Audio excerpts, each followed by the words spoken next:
All right, we're recording. Yeah, I know. Hi. Hello. I'm Mario. This I'm is, Edward. and we are the Banner Banter. So I just saw Us last night, and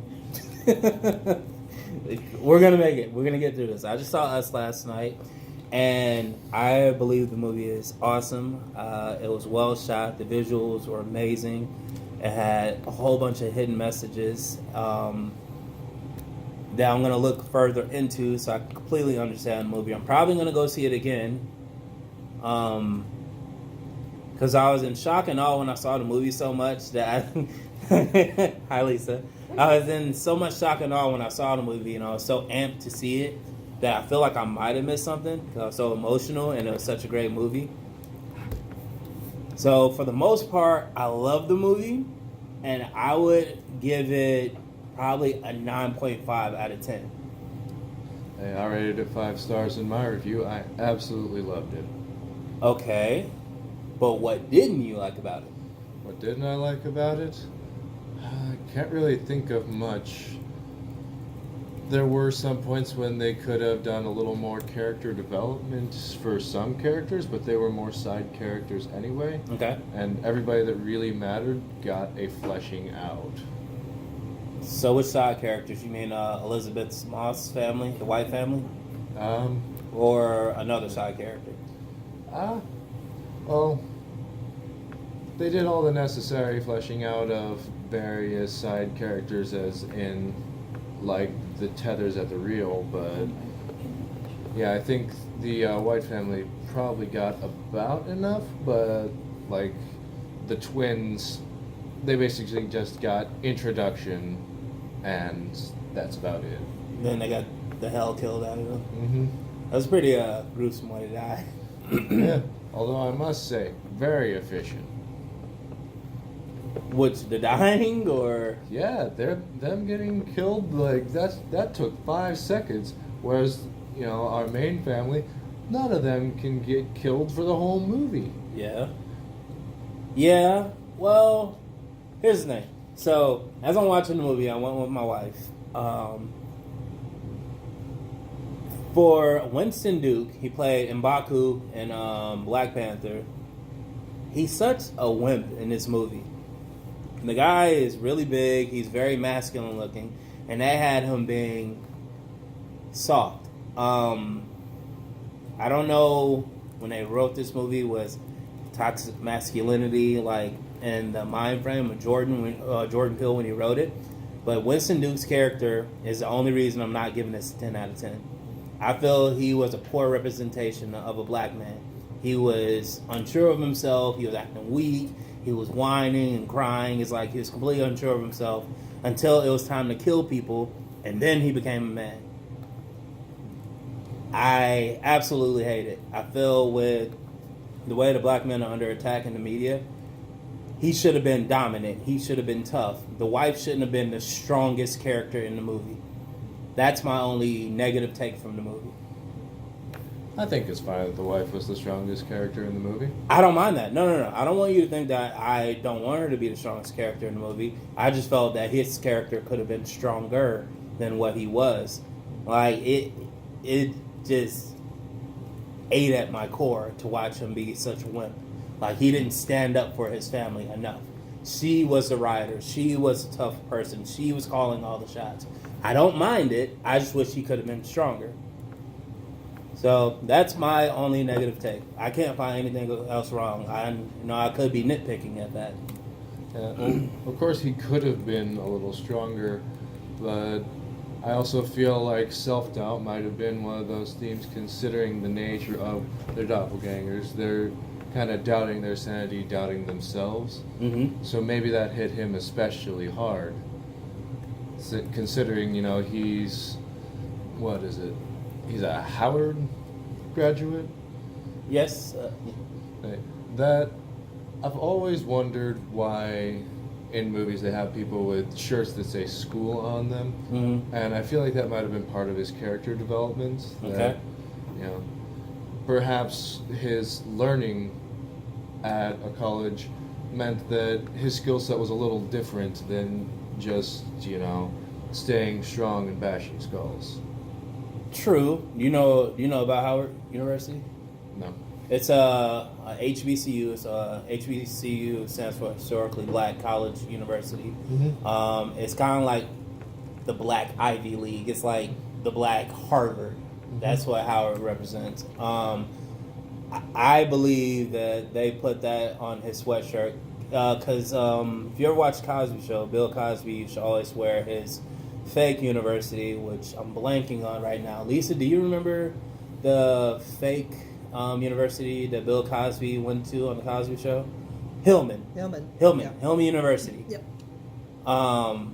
Which I think that was more so trying to show that he was educated, and he went to Howard, which is worldly renowned.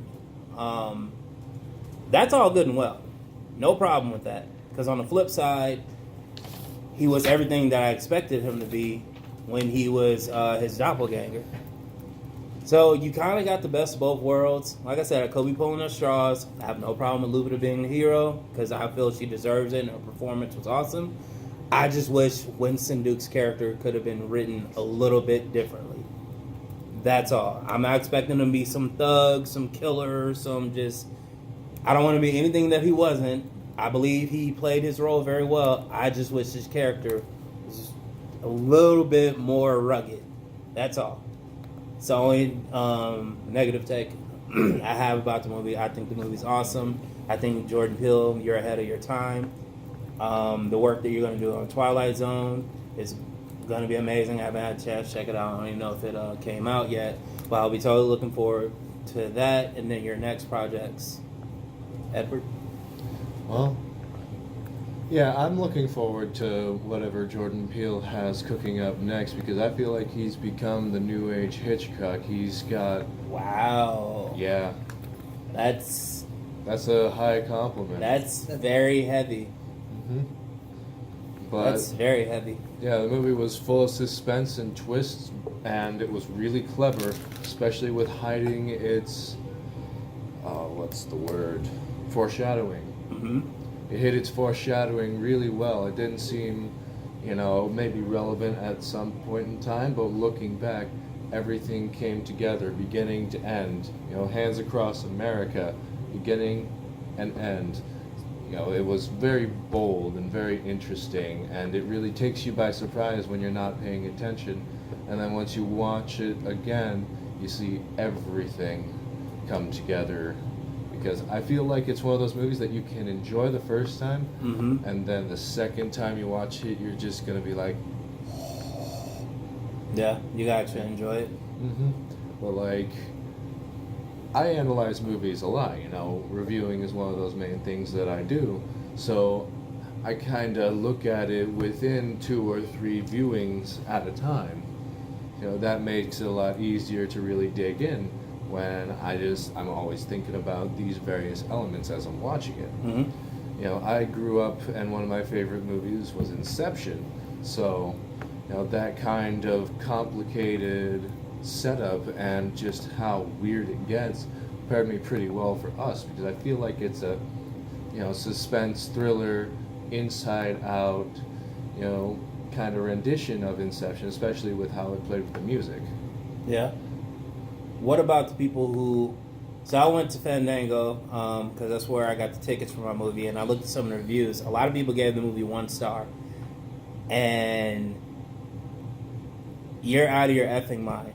I don't know if I should curse because, this is probably going to be... I want this to get played. You're crazy. 1 star, that's just ridiculous. Maybe it wasn't your style or your taste, or maybe you don't understand what happened because there's a lot of complex things that went on during that movie. But there's no chance in hell that that's only a 1 star movie. Yeah. If you are a completely passive moviegoer and you only watch it for what you see right in front of you, it's still a great movie. Mm-hmm. Even if you don't actually think about the movie while you watch it, it's still a great movie. Especially since it doesn't rely on the jump scare. I cannot remember a single jump scare in that movie. No. Well, it depends. My wife is relatively kind of jumpy, and then I have a little bit of PTSD. So I think there was one part. the little boy, he had the mask on. He jumped around. He kind of was like a little monkey. That made me jump a little bit. And then, of course, in the movie theater, the bass starts knocking whenever someone jumps out. So maybe I don't know, but I'm not used to scary movies, and it kind of made me feel, a little bit nervous at times. Well, yeah, that's great about suspense and thriller, Like, I might be kind of jaded because I've watched a whole lot of scary movies. I watched the entire Saw trilogy. Obviously. The entire Saw series. You look very dark when you say these things. Thank you. It's my aspiration. No, I've watched every single Saw movie, and that's one of my favorite, just kind of gore horror, series. Just because of its philosophical content, Yeah, but after Saw 3, they all got redundant, in my opinion. Well, yeah. It's just the same story. They just found new ways to dismember people. Yeah, although my favorite one was where they had the chick who had the two boyfriends, and they could either kill one another or kill her, and that. I thought that was a very heartfelt moment of brotherly love. Jesus. Well, I don't know what to say. Jason Blum, who I believe either wrote, directed, or produced Saw, is also one of the producers on this movie. So I think it's awesome that Jordan can, he knows what he excels at, and that's writing the movies, but he collaborated with enough people who are in that genre, and it helped him cross over. He just has the glow right now. I don't know if it's Alfred Hitchcock. I don't want to put that kind of pressure on him. But I think he's on his way. I mean, this is only his second movie, but it's likely going to win a lot of awards. I just really hope that they don't make Jordan Peele to be the next Spike Lee, where he makes really great movies and they ignore him because he has a big mouth, or they ignore him because he's different, because he is different. I didn't see this coming from him. I mean, he made the movie Keanu. Who knew you'd go from Keanu to Get Out to this? Mm-hmm. Yeah, like my main experience with him was Key and Peele. Like, I didn't actually end up watching Keanu, but I've been meaning to for a while. Don't do it. Don't do it. Like, I saw him on Key and Peele. He's got all of that humor, and then to just, completely break that mold, that's really impressive, and I think it's something that he's been planning for a while. Yeah, it's definitely his time. I can't wait to see what he does next. Thinking or hoping it's some kind of like Obama versus Trump movie or something like that, or Kimbo Slice fights aliens, or some kind of weird. Yeah, I wanted to get weirder and bigger. Like, I want him to take on the biggest possible stakes because I think he can do it. Like what? Give me an idea. Scary movie guy. Something that involves the end of the world. Of course. Of course. What, Ainsley? Something that involves the end of the world. The main character is accidentally pushing it along and then discovers that and has to try and, fix it themselves. Some sort of story about realizing your own mistakes, because I think that's something that people need to learn about these days. So what's the name of this movie that you've written? Jordan Peele's third movie. Jordan. All right, well, that's all I have. Do you have anything else, Edward?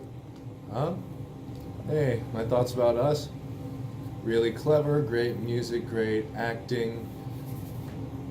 Yeah, I absolutely loved it. I'd recommend anybody to go and watch it. I'd recommend anybody to go and watch it 2 or 3 times. I'm definitely going to watch it again, me and my wife. Or maybe I have to watch without my wife because she was screaming and talking throughout the whole movie. Yeah. I'm joking, though. That was me. I was screaming and talking. Well, that's all I have. I'm Mario. This is Edward. We are the Banner Banter. Thank you and have a nice day.